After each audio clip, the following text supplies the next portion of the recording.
चिल्ला के गला फाड़ ले तब चाय मिली। छुटकी ते चल, हम बना के ले आवतानी।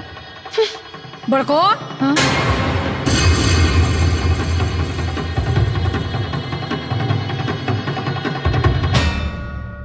ए फिरंगी तनी हेने व हेने।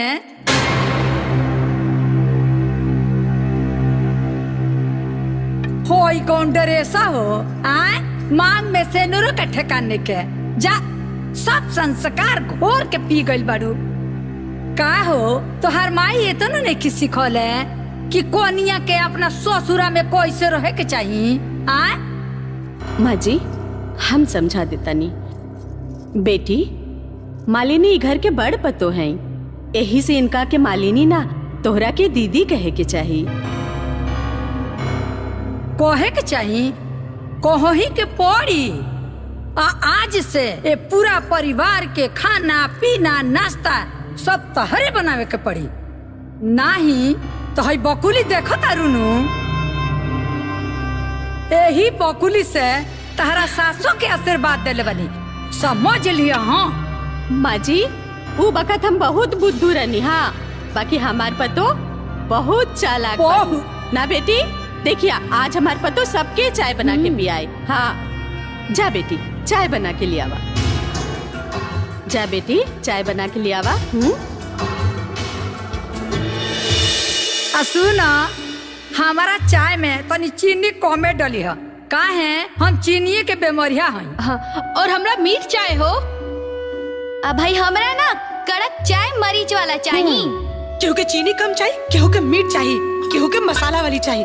सवेरे सवेरे मूड खराब हो गई। सवेरे उठते ही काव काव शुरू हो गई।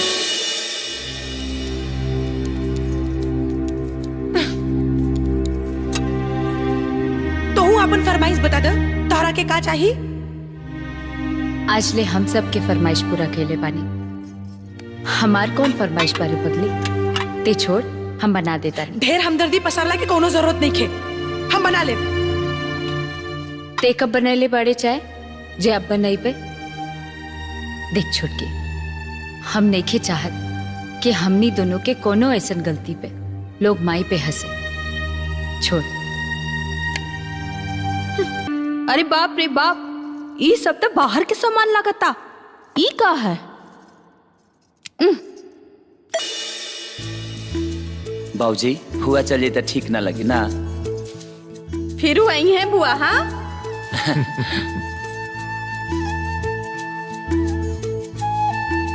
ए भौजी सिर्फ 500। हाथ टाइट बा, फिर वही हाथ दे। अरे बुआ जाए तो रुका। का करी बबुआ, तुहन लोगन के छोड़ के जाए के मन तो नहीं खे करत, पर जाए के पड़ी ना। हाँ ता काहे के बेगवा बहरी निकलो लुहा आ कहत अंदर धादी। चुपचाप चला ओने फूफा झुरात होई है। बकरे चुप रहो। ए श्याम का बुआ? बड़कों की तरफ से तो हमार विदाई हो गई, बाकी तोहरे तरफ से बाकी बा बबुआ। बोलती ना, लेकिन का करी जब घरे जाए तो हर फूफा पूछी है कि अरे दुद्दू को भतीजा के बिया करके आइल बाड़ू, का ले लू तो का कह बबुआ। अच्छा रुक जा फुआ, हम आवतानी। तार पेटी चेक करे ले का फुआ? चुप। जा ठीक से रहिया। हाँ जा भैया के भी गोड़ छूला। भैया प्रणाम। खुश रहा। साड़ी के चक्कर में तू गोड़वो ठीक से नहीं खुला। ए चुप करके पैर छू। प्रणाम। ए फुआ हाँ? जौन पसंद होके तौन साड़ी तू ले ला।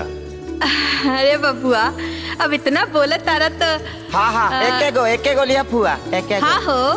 अरे चुप रहते। जब इतना श्रद्धा से देख पाड़ा तो ही साड़ी ले लेता नहीं।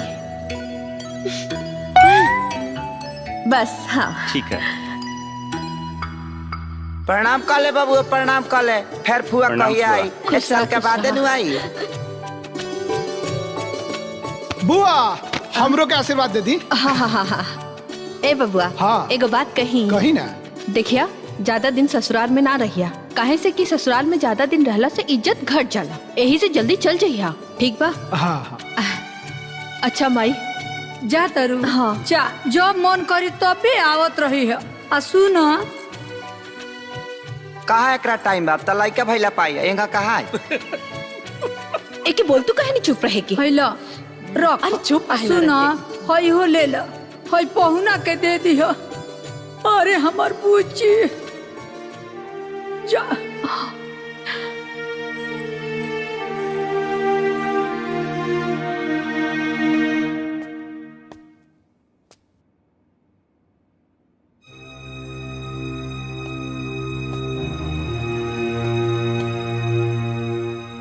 अच्छा, इस साड़ी के सेल काहे लागल बा? जाई इहो दान कर दी। अरे ये तो हमरा मेहरारू के साड़ी है। अच्छा तो उ साड़ी का नौकरानी के रहल जो तोहरे बुआ के पसंद आ गई। अच्छा, तो हजूर के नाराजगी के कारण इस साड़ी बा। रउआ के नजर में उ खाली साड़ी होके, बाकी हमरा प्यार की पहला निशानी रहे। हम बहुत अरमान से उस साड़ी के संभाल के रखले रहनी है, बाकी हमार भावना की यहाँ केहू नहीं के समझत, यहाँ तक कि रउआ भी ना।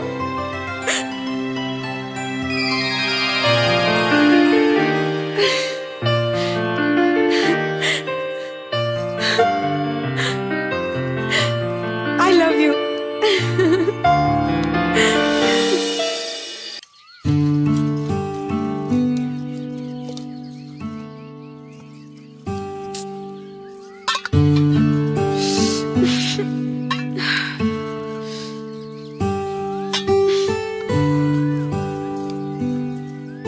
छोटकी ले, ते कपड़ा पसार दे, हम बर्तन धो देता नहीं। ढेर पालिश पारे के कोनो जरूरत नहीं के, तोहरा के भारी लागत आ तो छोड़ द, हम कपड़ों पसार ले। जब देखा तब। बड़की जी माई। जा, तोरा के माजी बुलावत हैं। हम कपड़ा पसार के आवता नहीं। अरे बिटिया, कोनो जरूरी काम होई, जा धे दा, यहीं धे दा, जा। छोटको, बर्तन मांज के तू ही कपड़वा पसार दिया, ठीक बा?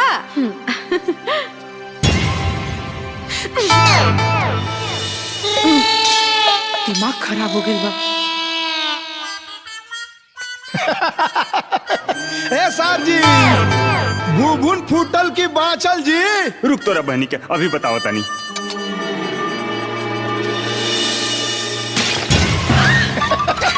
ला मटका फूट गई। अरे बाप रे, सब गड़बड़ हो गई।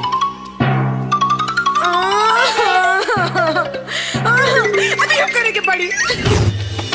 जाना तारे दुल्हन, होई गहनवा नु जब हमार बियाह होइल रहे तो हमार सास हमरा के ई मुंह देखाई में देले रही।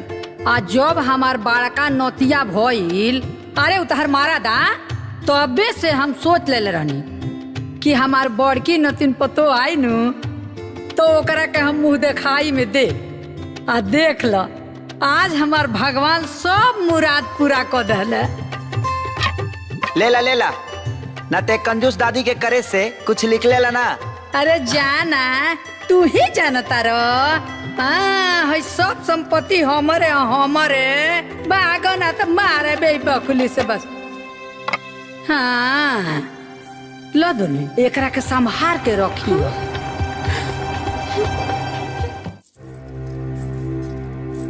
भाभी खाना खा ली? हमरा भूख नहीं खे। भाभी का भेल, कब खैबू तू? 2 बज गए, ली खा ली। 2 बजे चाहे 5 बजे, हम कह देनी ना अभी भूख नहीं खे। रउआ खाना लेके जाई, हम ना खाई।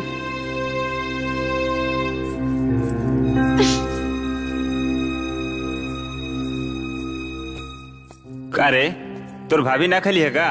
ना, काहे? पता ना उनकर मूड काहे खराब बा। अच्छा, तो थरिया दे हमरा के जो।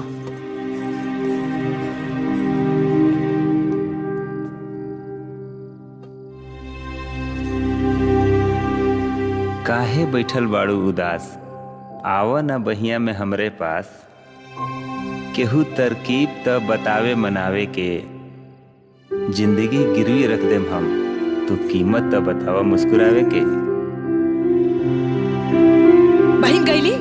गईलन। एक बार बोल देनी ना कि ना खाए तो ना खाए।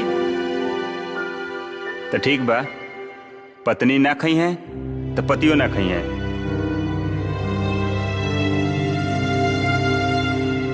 रउआ काहे ना खाई? चुपचाप खा ली। काहे? तू हमार बात मान लू हो कि हम तार बात मानी ना खाए? खा ली ना बाबा।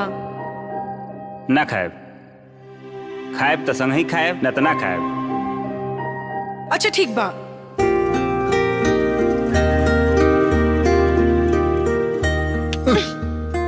हाथ धो के आइल बानी? ना जाई पहले हाथ धो के आई। का यार, कैसन मेहरारू मिलल बिया।